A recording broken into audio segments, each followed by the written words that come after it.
নমস্কার বন্ধুরা, আমার চ্যানেলের নতুন একটা ভিডিওতে সবাইকে স্বাগত। আবারও চলে আসলাম তোমাদের সামনে নতুন একটা রেসিপি নিয়ে। আজ বানাবো অনুষ্ঠান বাড়ির মতন নিরামিষ পটল পনির। কিভাবে বানাই একদম সহজভাবে, মাত্র ঘরে থাকা সামান্য হাতের কাছে রান্নাঘরে থাকা কয়েকটি উপকরণ দিয়ে আজ বানাবো নিরামিষ পটল পনির। এমনিতেই আজকে শনিবার, আর আমাদের বাড়িতে প্রত্যেক শনিবার দিন আমরা নিরামিষ খাই। তো তার জন্য বাড়িতে আজকে রান্না করব নিরামিষ পটল পনির। কীভাবে রান্না করব সেটাই তোমাদেরকে দেখাবো। তোমাদের কাছে অনুরোধ, পুরো ভিডিওটা দেখো, আশা করছি অনেক ভালো লাগবে। তো কি কি লাগে সেটা তোমাদেরকে দেখাই। তো এখানে আমি নিয়ে নিয়েছি পটল, একদম তোমাদের দাদাভাই সকালবেলায় বাজারে গেছি, তো বাজার থেকে একদম টাটকা পটল কিনে নিয়ে এসছে। আর এখানে নিয়ে নিয়েছি আলু, আর এখানে টমেটো, আদা আর মশলা, লবণ, হলুদ, ধনে, জিরে, তেজপাতা, আর এখানে কয়েক টুকরো শুকনো লঙ্কা আর কাঁচা লঙ্কা নিয়েছি। কাঁচা লঙ্কাগুলো পেকে গেছে, তো এইগুলো সব মানে বাটতে হবে, বাটলে তরকারি কালারটাও বেশ সুন্দর আসে। আর এখানে নিয়ে নিয়েছি পনির। তো এখানে 200 গ্রাম মতন পনির আছে, আমুলের পনির নিয়েছি। পনির তো এই হচ্ছে আমার সমস্ত কিছু আইটেমগুলো।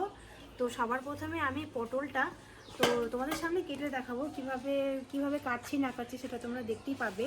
তো সবার প্রথমে পটলের সাইজ ঠিক এরকম, আর বেশি বড় বড় পটল হলে ওগুলো হাইব্রিড হয়, আবার ভেতরে কিন্তু পেকে যায়। তো একদম মিডিয়াম সাইজে ছোট ছোট পটল নিয়ে নিয়েছি। তো এগুলো সবার প্রথমে ধুয়ে ভালোভাবে কেটে নিতে হবে।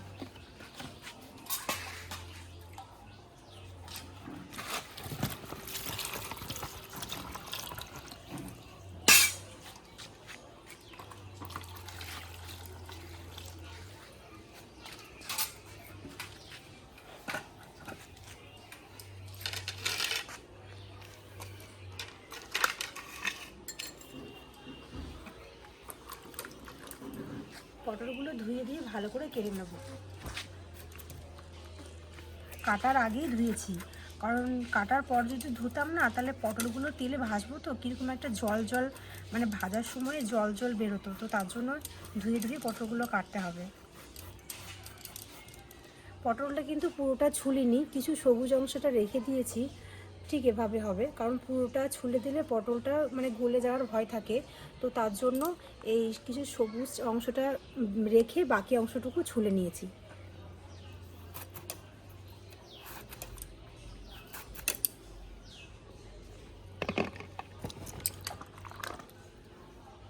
এভাবে আমি শেপ দিয়েছি, তোমরা চাইলে তোমাদের ইচ্ছা মতন শেপ দিতে পারো।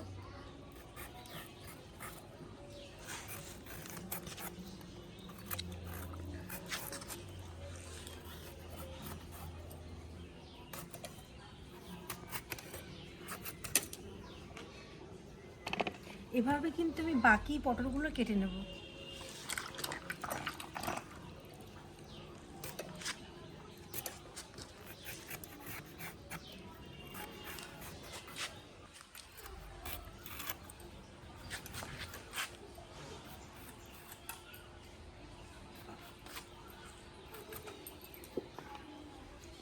আমার এখানে কিন্তু সমস্ত পটল কাটা হয়ে গেছে, ধুয়ে ধুয়ে কেটে নিয়েছি। আর এখানে আমি এখন আলুগুলো ধুয়ে ভালো করে কেটে নেব।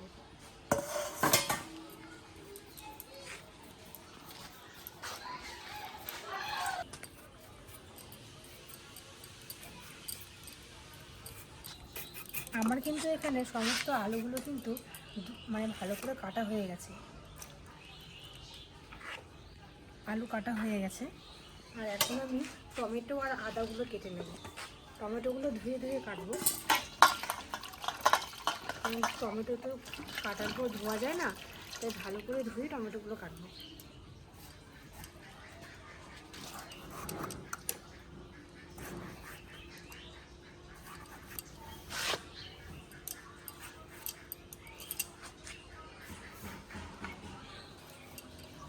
আমার এখানে পুরোটা টমেটো লাগবে না, আমি এখান থেকে হাফ দিচ্ছি।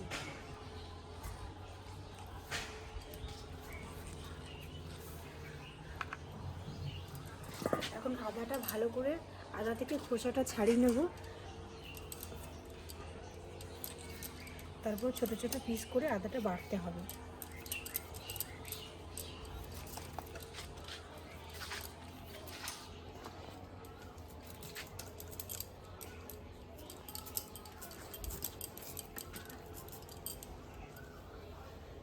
আদাটাও কাটা হয়ে গেছে।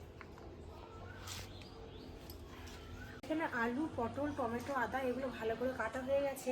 এখন আমি পনিরটা কাটবো।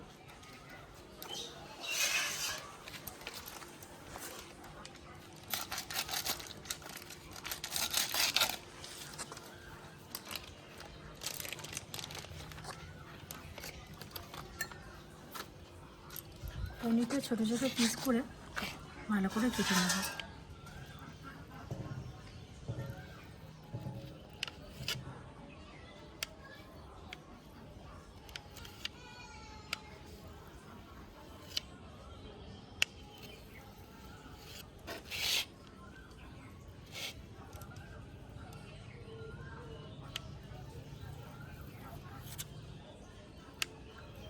এইভাবে ছোটো ছোটো পিস করে পনিরগুলো বেশ ভালো করে কেটে নিতে হবে।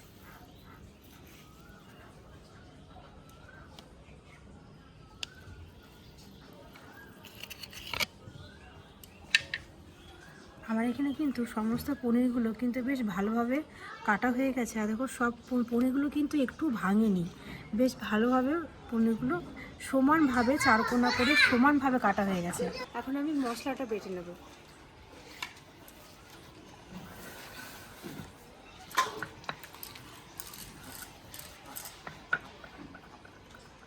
সবার প্রথমে আদাটা বেটে নেব।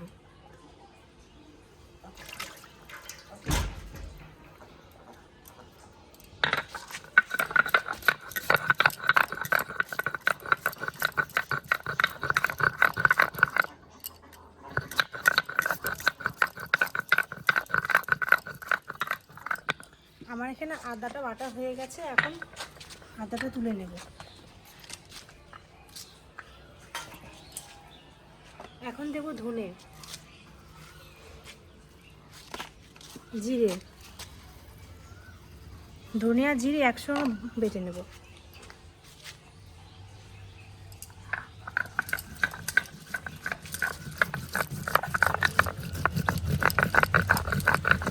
ধনে আর জিরেটা একসঙ্গে বেশ ভালো করে মিহি করে বেটে নেব।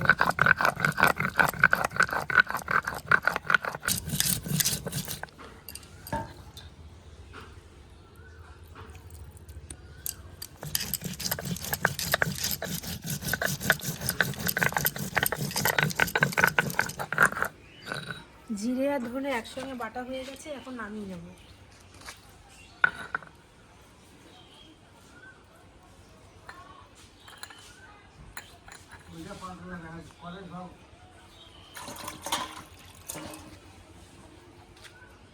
এখন লঙ্কা বেটে নেব।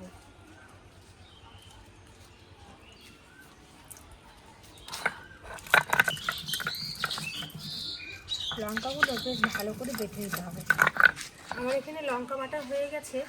তো লঙ্কার পরিমাণটা, ঝালটা তোমরা অবশ্যই তোমাদের স্বাদ অনুযায়ী দেবে।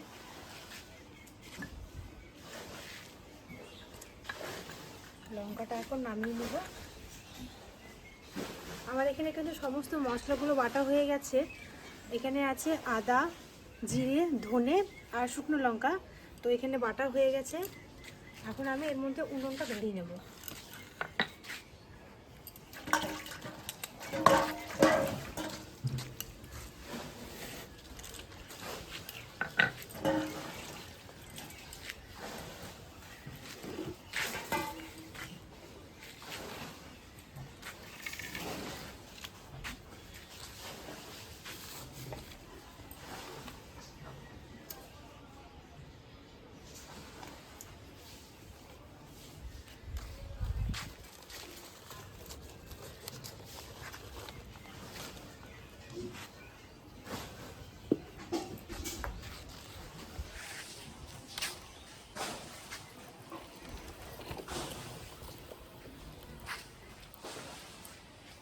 উনুন ধরানো হয়ে গেছে। এখন কড়াইটা চাপিয়ে দেবো। কড়াইটা গরম হওয়ার জন্য উনুনের উপর বসিয়ে দেবো।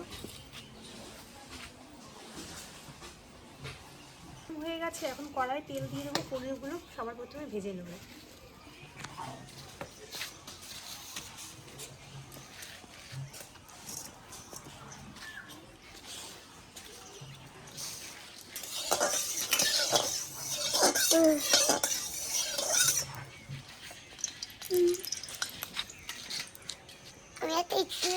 দিলাম।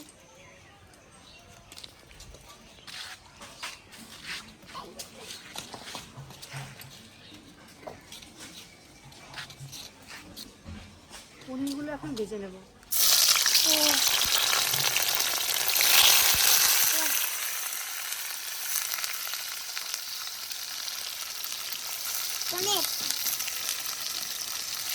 একটু দুই পিস বেশ ভালোভাবে পনিরগুলো কিন্তু ভেজে নিতে হবে।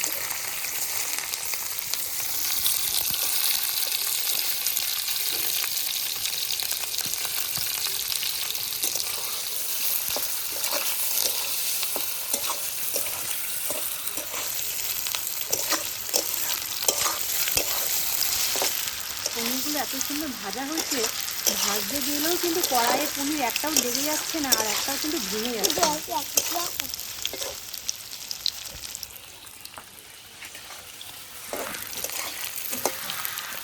এখন পনিরগুলো নামিয়ে নেব।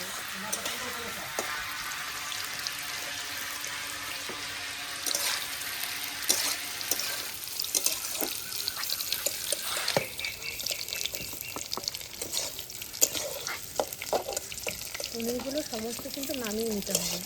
বেশি পুড়ে গেলে তখন আবার পনিরগুলো একটু তিতো তিতো ভাব লাগবে।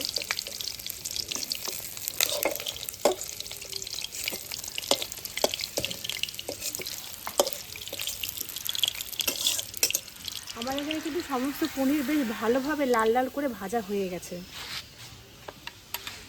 কড়াইয়ে কিন্তু এখনও তেল আছে, একই তেলে আমি পটলগুলো ভেজে নেব।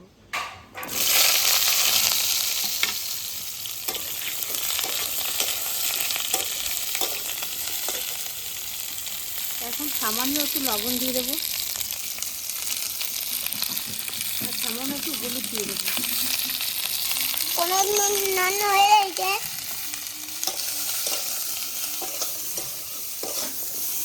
বেশ ভালোভাবে পটলগুলো বেশ ভালোভাবে ভাজতে হবে।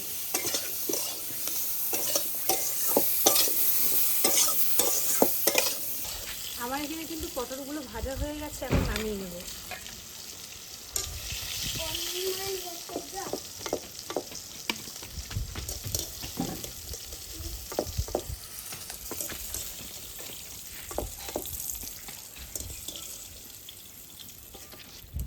পটলগুলো কিন্তু বেশ ভালোভাবে লাল লাল করে ভাজা হয়ে গেছে। কড়াই তেল আছে, তো আবারও কিছু তেল দিয়ে দেব। এখন আগে থেকে কেটে রাখা আলুগুলো ভেজে নেব।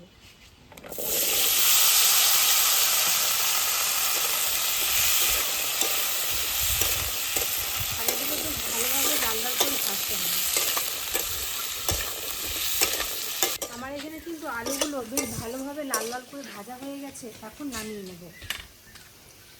একইভাবে পনির পটল আর আলু এভাবে কিন্তু ভালো করে ভেজে নিতে হবে।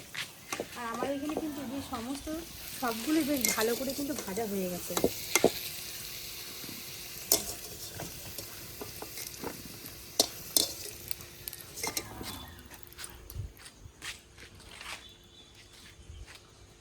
সমস্ত উপকরণগুলো বেশ ভালো করে ভাজা হয়ে গেছে, এখন কড়াইয়ে তেল দিয়ে দেবো।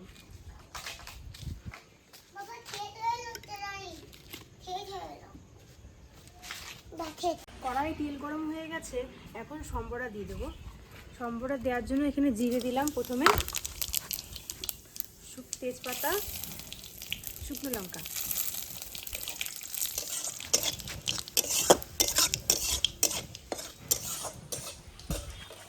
এখন বেটে রাখা মশলাটা দিয়ে দেবো।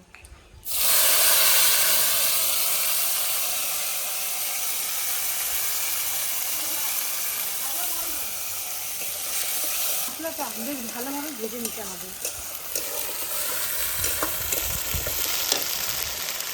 এখানে দিয়ে দেবো সামান্য মতন লবণ,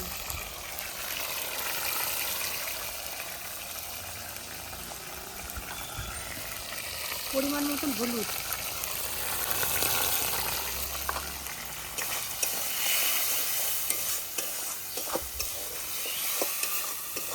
মশলাটা ভাজার সময় দেখবে, তোমার লক্ষ্য করবে কড়াই যদি না লেগে যায়, তাহলে কিন্তু পুরো তরকারিটাই পোড়া পোড়া গন্ধ উঠবে। তরকারি থেকে কিন্তু পোড়া পোড়া গন্ধ বার হবে।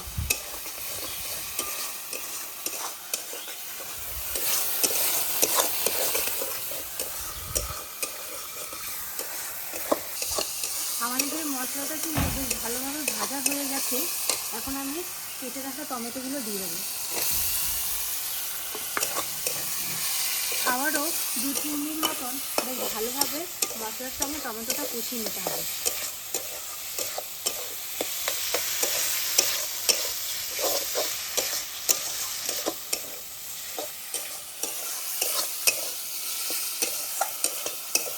টমেটো আর মশলা একদম মিশে গেছে আর বেশ ভালোভাবেও কষানো হয়ে গেছে। এখন আমি ভেজে রাখা আলু আর পটল দিয়ে দেবো।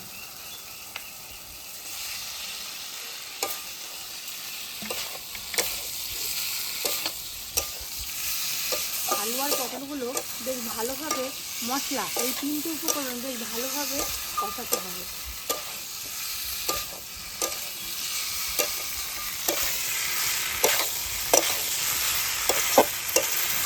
5 মিনিট মতন বেশ ভালোভাবে কষিয়ে নিতে হবে। আমার এখানে কিন্তু তরকারিটা 5 মিনিট মতন বেশ ভালো করে কষিয়ে নিয়েছি। এত সুন্দর কষানো হয়েছে যেন কড়াইয়ের গায়ে কিন্তু একটু লেগে নেই। এখন আমি জল দিয়ে দেবো।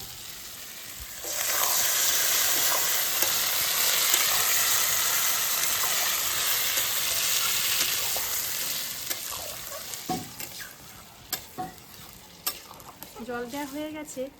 15 মিনিট মতন বেশ ভালোভাবে টান টান করে জাল দিতে হবে।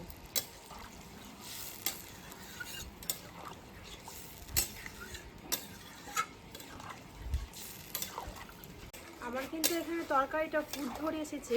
আমি এখন ভেজে রাখা পনিরগুলো দিয়ে দেবো।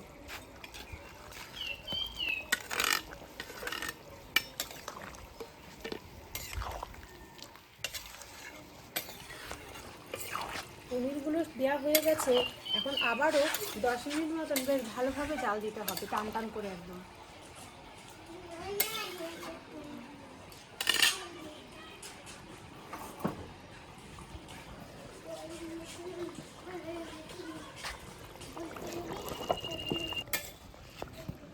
আমার এখানে নিরামিষ পটল পনিরটা একদম পুরো রেডি হয়ে গেছে।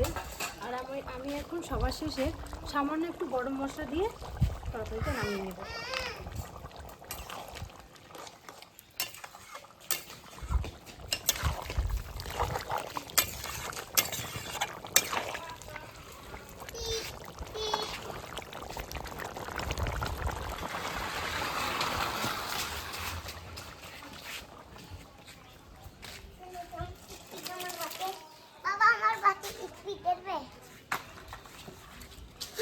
তোমার বাচ্চা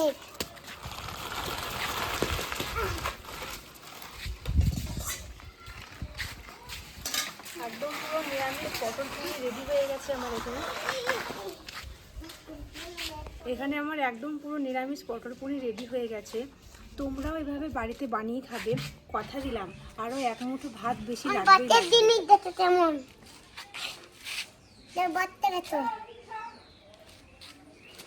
এভাবে তোমরা বাড়িতে নিরামিষ পটল পনির বানিয়ে খাবে। কথা দিলাম আরও এক মুঠো ভাত বেশি লাগবেই লাগবে। আজকের রেসিপিটা এখানে শেষ করছি। আবার দেখা হবে অন্য কোনো দিন অন্য কোনো রেসিপিতে। সবাই ভালো থেকো, সুস্থ থেকো। আর আমার চ্যানেলে যারা নতুন তারা কিন্তু অতি অবশ্যই চ্যানেলটা সাবস্ক্রাইব করে রাখো। আমার নতুন নতুন রেসিপি খুব তাড়াতাড়ি আবারও আসছে। আর যারা সাবস্ক্রাইবার তারা আমার ভিডিওতে লাইক করো আর কমেন্ট করে জানাবে কেমন হয়েছে না হয়েছে। আর তোমাদের কাছে অনুরোধ, তোমরা আমার রেসিপিগুলো দেখার পর অতি অবশ্যই বাড়িতে একবার হলেও বানিয়ে খাবে। আজকে ভিডিওটা এখানেই শেষ করছি। দেখা হবে আবার অন্য কোনো দিন অন্য কোনো রেসিপিতে।